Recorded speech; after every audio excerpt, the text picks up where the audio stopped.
Good morning, everyone, and welcome to the Morning Breath live stream. My name is Jeremy Tennell, and in this last week, we covered the concepts of orientation as it relates to preparing our path ahead, transformation as a personal practice, tools for engaging in coherent practice, and heart as the center of emotional and logical regulation. Today, we talk about something less comfortable: the void. Every person encounters a place in their life within themselves that they would rather steer clear of.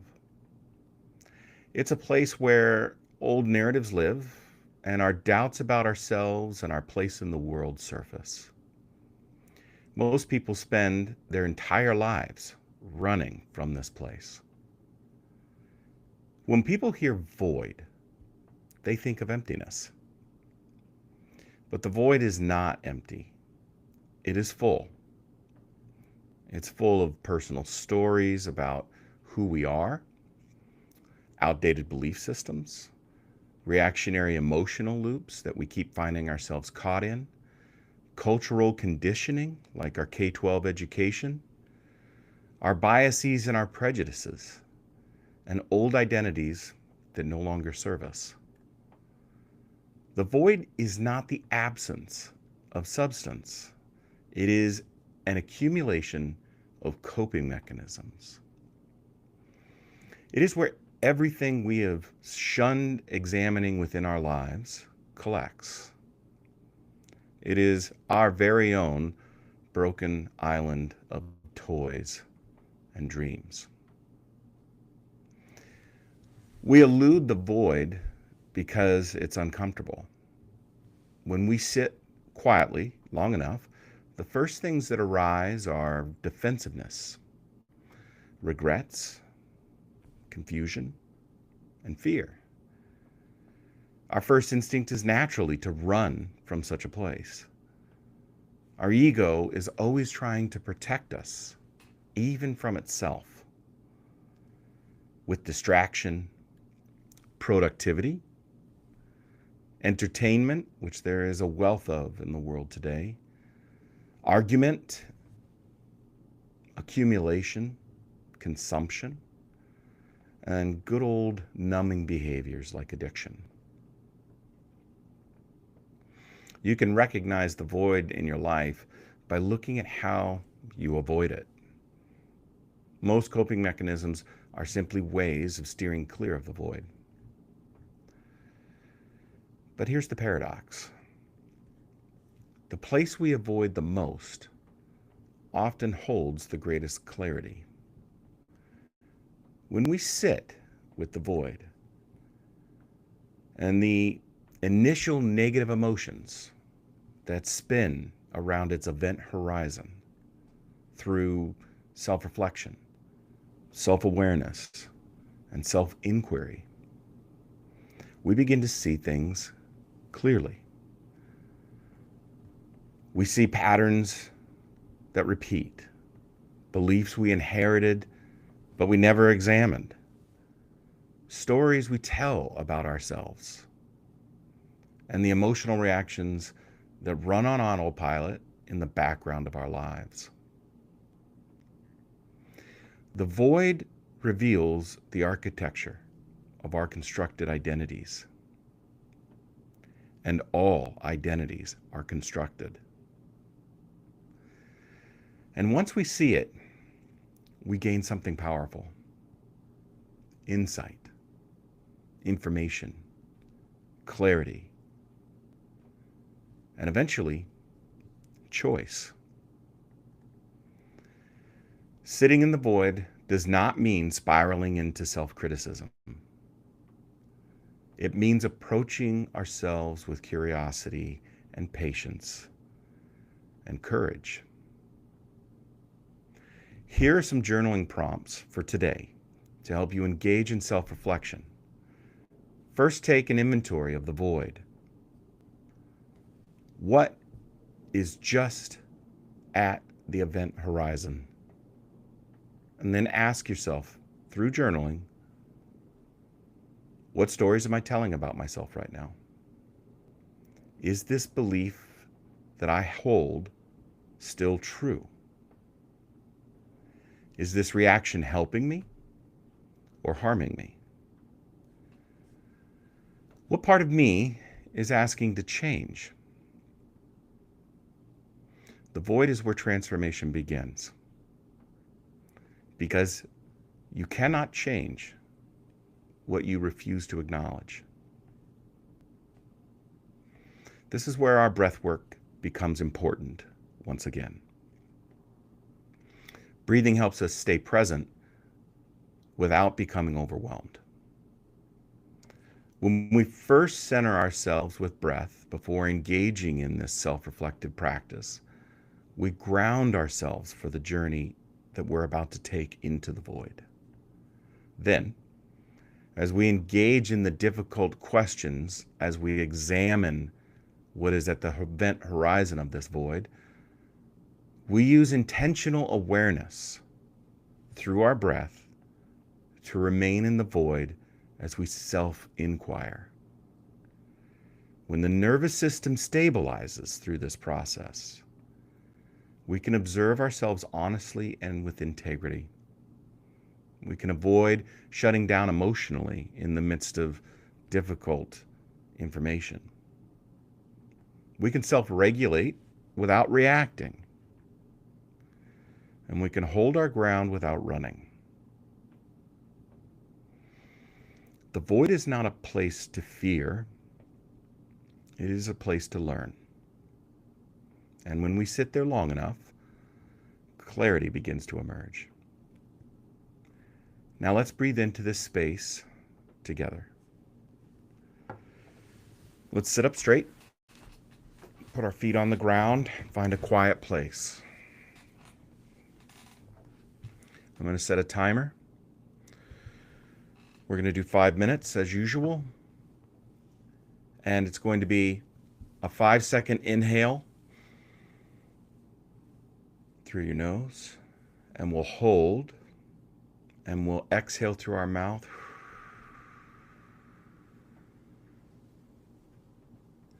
For 5 seconds. When we start, we're going to start with 2 large breaths and a sigh, just to clear our space.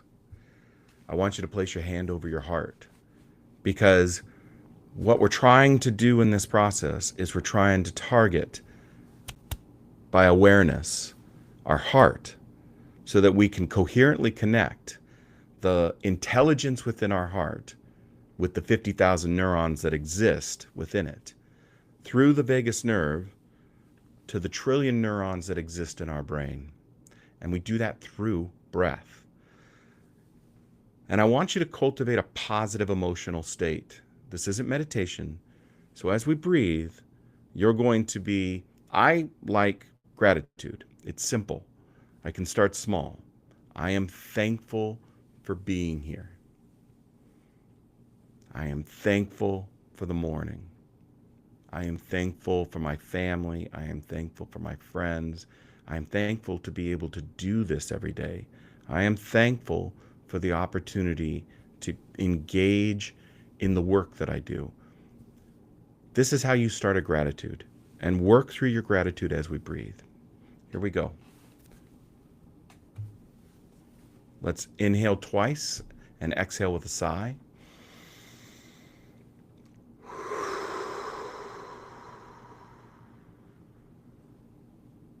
One more.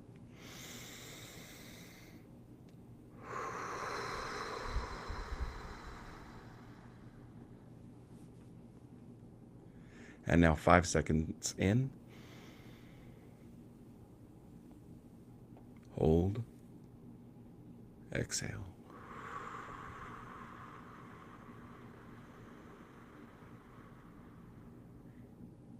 Inhale. Hold. Exhale.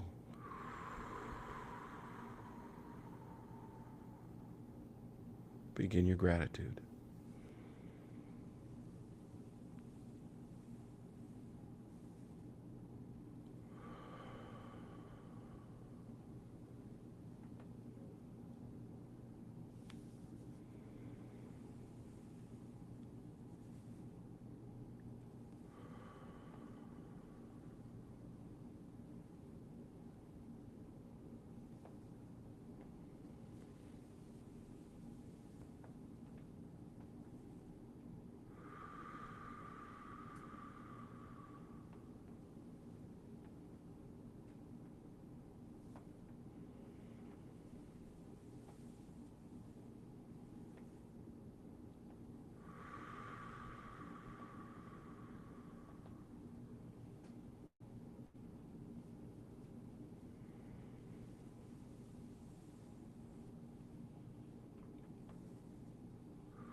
If your mind wanders, come back to your gratitude.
Stay with your breath.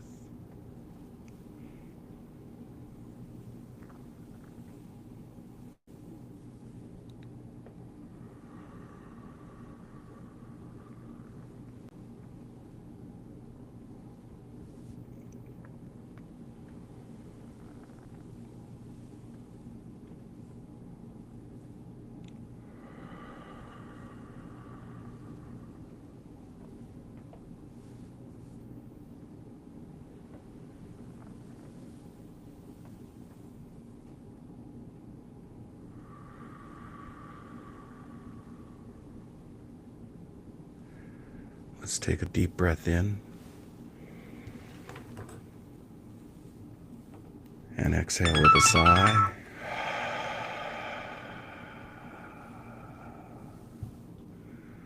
Take another deep breath in and exhale with a sigh.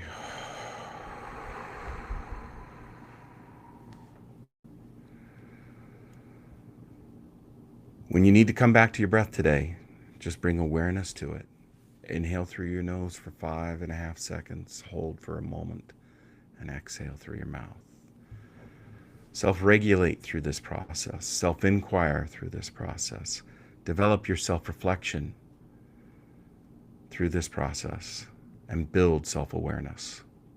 Thank you for joining me this morning. Have an amazing day. I will see you Monday at 5:30 a.m.